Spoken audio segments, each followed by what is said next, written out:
কিভাবে কিয়ামত হবে? নবীজি বলছেন একজন ব্যক্তি পানি খাওয়ার জন্য পাত্রটাকে মুখের সামনে নিবে, পানি গিলতে পারবে না, কিয়ামত হবে।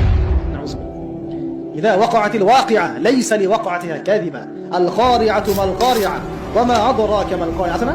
আম্মা ইয়াতাসাআলুন আনিন নাবাইল আযীম। কত সূরা আছে কিয়ামত সংক্রান্ত, পড়ে দেখেন। ইদা যুলজিলাতিল আরদু জিলজালাহা ওয়া আখরাজাতিল আরদু আসকালাহা ইদা শামসু কুবিরাত ওয়া ইদা নুজুমু কাদারাত। এই সূরাগুলো পড়ে দেখেন। আম্মা পারার শেষ পারাটা, যেটা 30তম পারা, এর সূরাগুলো পড়ে দেখেন। কিয়ামত চোখে দেখতে পারবেন ইনশাআল্লাহ। সিংহায় ফুঁক দেওয়া হবে। আল্লাহ পাকের ফেরেশতার এত ক্ষমতা আল্লাহ দিয়েছেন, একটা ফুয়ে পুরো মহাবিশ্ব ধ্বংস হয়ে যাবে ইনশাআল্লাহ। চারটাখানি কথা নাকি?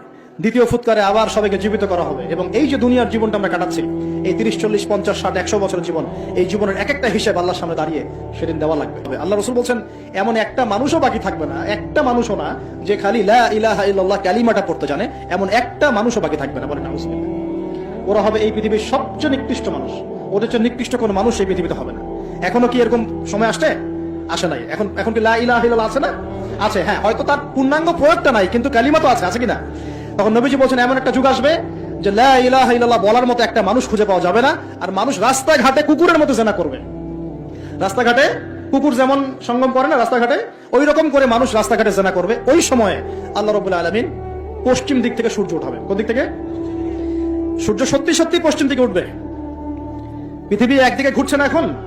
কে জানে আল্লাহ পাক পৃথিবীর ঘূর্ণন থামিয়ে উল্টা দিকে ঘোরাতে পারেন না? অবশ্যই পারেন। আল্লাহ পাকের জন্য এটা খালি বলা, কুন ফায়াকুন, হও হয়ে যাও, ব্যাস। আমি কয়েকদিন আগে রিপোর্ট দেখেছি, পৃথিবীর নিচে কিন্তু আগুনের স্তর আছে। আচ্ছা, জানেন তো? পৃথিবীর নিচে আগ্নেয়গিরিগুলো আছে। পৃথিবীর ভিতরে একটা ঘূর্ণন হয়, সেই ঘূর্ণনের দিক পরিবর্তন হচ্ছে দিন দিন, এমনটা রিপোর্ট এসেছে। দেখেন, আপনি ইন্টারনেট ঘাটাঘাটি করেন, দেখেন।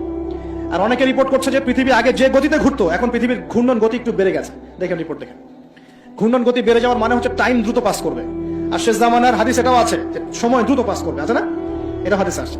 তো প্রিয় ভাইরা, এই সময়ে মানুষ খারাপ হওয়া শুরু করার পর এমন খারাপ হবে, আল্লাহর নাম নেওয়ার মতো কোনো মানুষ থাকবে না, আল্লাহ আল্লাহ বলার মতো কোনো মানুষ থাকবে না। তখন পশ্চিম দিক থেকে সূর্য উঠবে। আল্লাহ পাক এই সংকটগুলোর সমাধান দিয়েছেন, তোমরা অপচয় বন্ধ করো। কি বন্ধ করো? অপচয় বন্ধ করো। নিশ্চয়ই অপচয়কারীরা শয়তানের ভাই। নিশ্চয়ই কি অপচয়কারীরা? আমরা একটু ওয়াদা করতে পারি যে আমরা ইনশাআল্লাহ এই রমজান থেকে অপচয় বন্ধ করে ফেলবো ইনশাআল্লাহ। কোনো প্রকার অপচয় করবো না ইনশাআল্লাহ। না সময় অপচয় করবো, না গ্যাস, না পানি, না তেল, না টাকা, না কিছু অপচয় করবো না। পারা যাবে ইনশাআল্লাহ। বরং যেটা আমি বাঁচাতে পারবো সেটা আমি আমার পরিবারের জন্য তো সেভ করবোই, পাশাপাশি আমার প্রতিবেশী, আমার আত্মীয় এবং দুস্থ মানুষের কল্যাণে ব্যয় করবো। পারা যাবে ইনশাআল্লাহ। এই জিনিসটা একাকি করবো, যদি আমার কোনো অ্যাসোসিয়েশন থাকে সে তার আন্ডারে করবো, আরো যদি বড় কোনো দায়িত্ব থাকে তার আন্ডারে করবো ইনশাআল্লাহ। পারা যাবে ইনশাআল্লাহ। 1 নাম্বার শিক্ষা। 2 নাম্বার, আপনাদের সবার যাকাত গুলো অবশ্যই দেওয়ার ব্যবস্থা করবেন। পারবেন ইনশাআল্লাহ। যাকাতের খাত 8টা। ওলামায়ে কেরামের কাছে জিজ্ঞাসা করে নেবেন কোন কোন খাতে যাকাত দেওয়া যায়, আপনাকে বলে দিবেন ইনশাআল্লাহ। সূরা তাওবার 60 নম্বর আয়াত।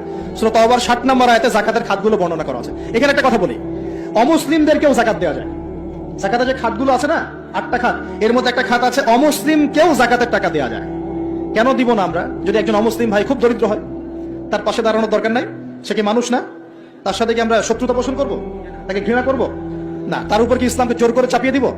না। আমরা তাকে হেল্প করবো যাকাতের টাকা দিয়ে, যাতে করে সে ইসলাম সম্পর্কে একটা ভালো ধারণা পায় এবং ইনশাআল্লাহ ওই দেখা যাবে উপকার করার ফলে তার মনের মধ্যে ইসলাম সম্পর্কে ভালো ধারণা আসবে, একদিন সে ইসলাম মুসলিম হয়ে যাবে ইনশাআল্লাহ। এমন হতে পারে না?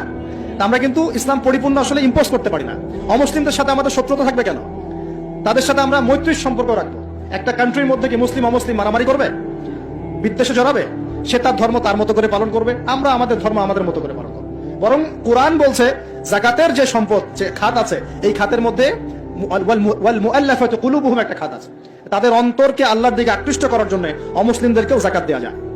তো আমরা সবাই যাকাতগুলো দিব তো ইনশাআল্লাহ। এরপরে আছে সাদাকাতুল ফিতর, এটাও দেওয়ার চেষ্টা করবেন। এটা তো আপনারা জানেন, সাদাকাতুল ফিতর দিতে হয়। এরপরে রমজানে বেশি বেশি দান সাদাকা করবেন। এগুলো কিন্তু অপচয় হচ্ছে না, এগুলো পরকালে সঞ্চয় হচ্ছে ইনশাআল্লাহ। এই দান সদকা পরকালে সঞ্চয় হচ্ছে না? আল্লাহ রাসূল বলেছেন যে একটা খেজুর দান করে, একটা